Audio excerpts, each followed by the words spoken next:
to CSS, I'd like to take a couple of videos to show you how to set up the web hosting that comes with the course. Now's a good time to do this because you've just completed your first ever web page, and I'm sure you're itching to share it with the world. And the web hosting is the ideal way to do this. I'm assuming that you've followed these steps in the how to get the free stuff video and have an Eco web hosting account. If you haven't, then jump back to that video and follow the instructions there. If you have, then go to ecowebhosting.co.uk/cp/home. I should also say that if you want to work with a different web host or you don't want web hosting at all, then feel free to miss out the next couple of videos. But if you're not sure, then stick with me because the web hosting adds a huge amount of power to what you can do with the course. So this is your customer area at ecowebhosting.co.uk/cp/home. Here you can create a hosting package, which is what we're going to do next, or you can register a domain name. You don't need to do that. But if you want to be able to use your own domain name, such as robpercival.co.uk, then you will need to purchase the domain name itself. You're very welcome to do that with another company as well. Feel free to compare prices and go with the cheapest one. We've got some other options down here, but for now, we're not going to investigate any of those. We're going to go straight to creating a hosting package. So a hosting package is a place to store everything to do with your website. You can upload files to it. You can create databases, as we'll see later on in the course, and you can even create email addresses and manage your email through the hosting package. So all you have to enter here is a domain name, and I'm going to put in Rob Percival's test hosting package.com. You can select the hosting package type that you need. I would go for the Advanced Unlimited because that offers you the most features.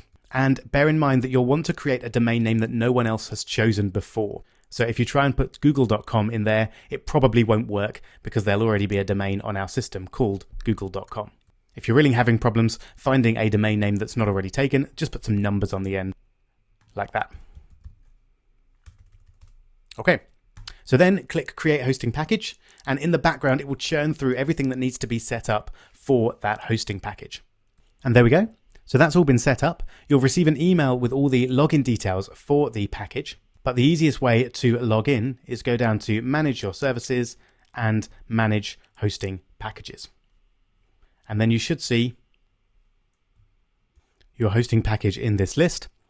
I've got a number of packages that I'm not using anymore, but there is my Rob Percival's test hosting package.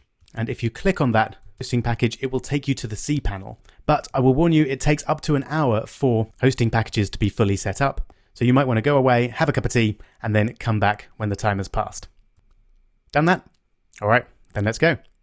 So I'm going to click on the hosting package, and that will redirect me to the cPanel. So at the top here, we've got all of our file options. We'll be looking at the file manager in a bit more detail in a moment. Then we've got our email options. So we can create mailboxes, access webmail, set up forwarding, and various other things to do with email. Note that they will only work if you have your own domain name. So you will need to purchase a domain name to use email. Then further down, we've got lots of options which we'll be using later on in the course. So various stats features, databases, and a lot more. I'm not going to go into all of them now, but feel free to pause the video and have a click around if you want to see what's available. So first off, I'm just going to quickly show you how to use File Manager to edit your files. So here are the files in your hosting package. So we're going to double click on public HTML, and this is where you'll put all your documents that form your website. And you can see that the home page is index.php. Now PHP is another programming language which we'll talk about later in the course. On the web hosting, you can name your pages either .php or .html. But on your computer, you'll need to use .html. So if we want to edit the home page, we just Control or right click and click Edit. And then we can go back over to our text editor.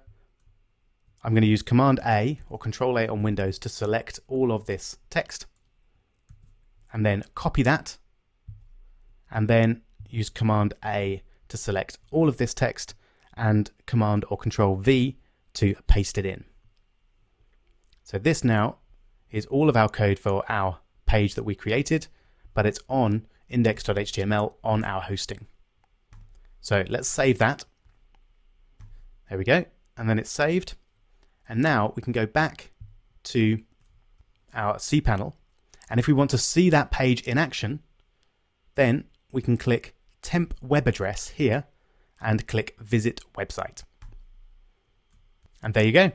So this is your website live on the web, and you can share this link with anyone and they will be able to see your website.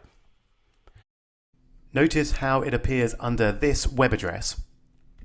And if you don't purchase the domain name, then you'll need to use this to refer to your website when you're sharing it with people. So if you want to use your website as an actual portfolio site or a blog or something like that, you probably want to purchase the domain name.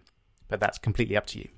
So that's as far as we're going to go in this video, but there is one more thing I'd like to show you before we move on, and that is you'll notice that using the file manager is not particularly convenient. We don't want to have to be copying and pasting from our text editor every time we want to update our site. So there's a much better way to access your files, and that is through something called FTP. FTP is short for File Transfer Protocol and is essentially an easy way of uploading and editing files on your website. You'll need to download a couple of bits of free software, and I'll lead you through how to do that in the next video. So we're going to see how to set up FTP to connect to our web hosting to transfer and update files. There are lots of different FTP programs, and they all work much the same way. And I'm going to show you a couple of different options, but the one I'd recommend is free and available for all platforms, and it's called FileZilla.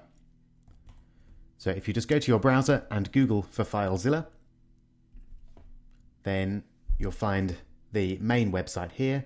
And FileZilla is just a program that you can install on your computer to allow you to connect to your web space via FTP.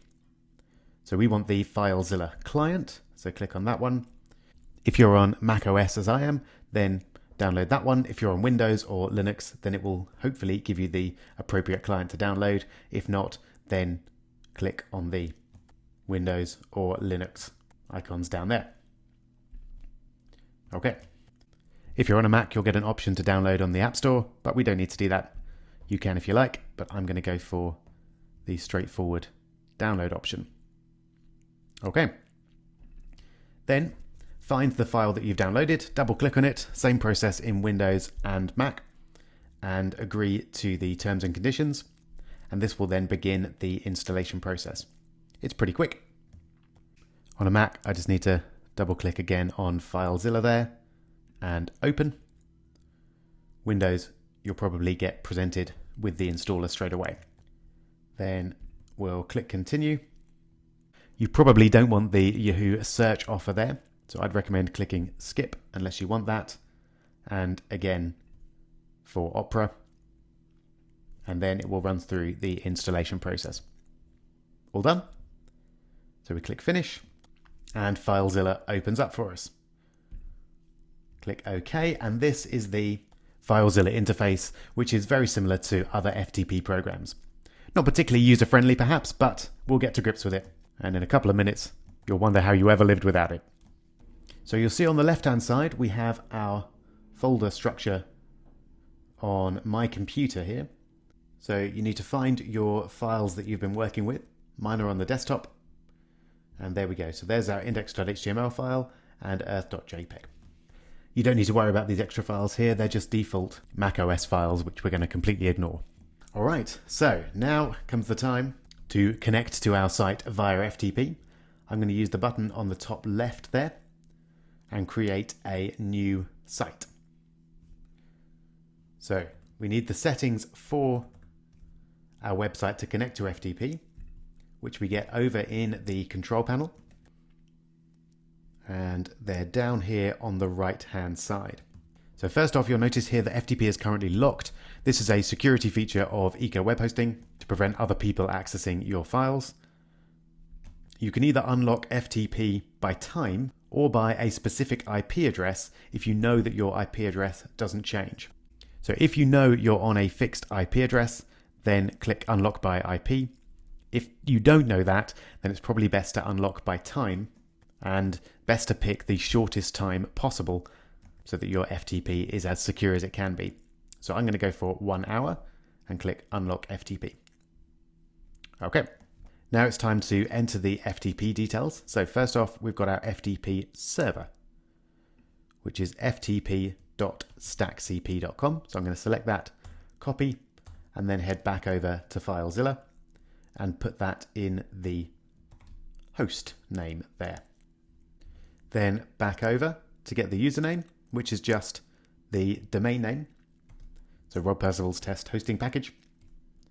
You're obviously putting in your own website details, not mine here. We change the login type to normal,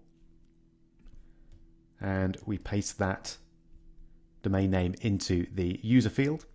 While I've got it in the clipboard, I'm going to add it here in the site name as well.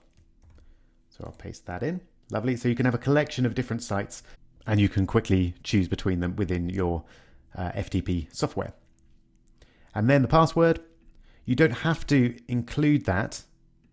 You might want to type it in every time. If someone gets hold of your computer and they're able to log in and you leave the password here, then they will be able to access your files. That's okay, I think, while you're developing and just testing out an educational site. For a more seriously secure site, you probably want to enter the password each time.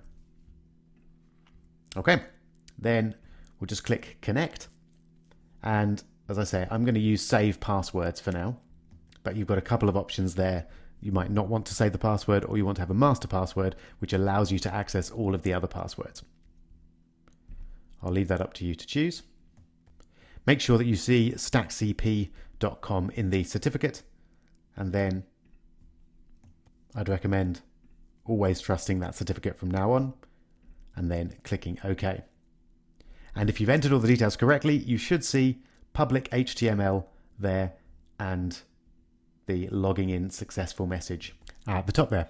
So congratulations, connected to your site via FTP, and the files, as we saw in the previous video, are all inside public HTML. So I've just double clicked on that. We can spread that out so we can see the full file name. So at the moment, we've only got the index.html file. That's why the image here is not displaying correctly.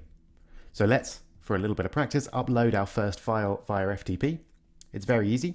We'll take our earth.jpg file, and then I'm going to control click or right click on Windows and upload. And then you can see that has uploaded. The earth.jpg file is now on our server.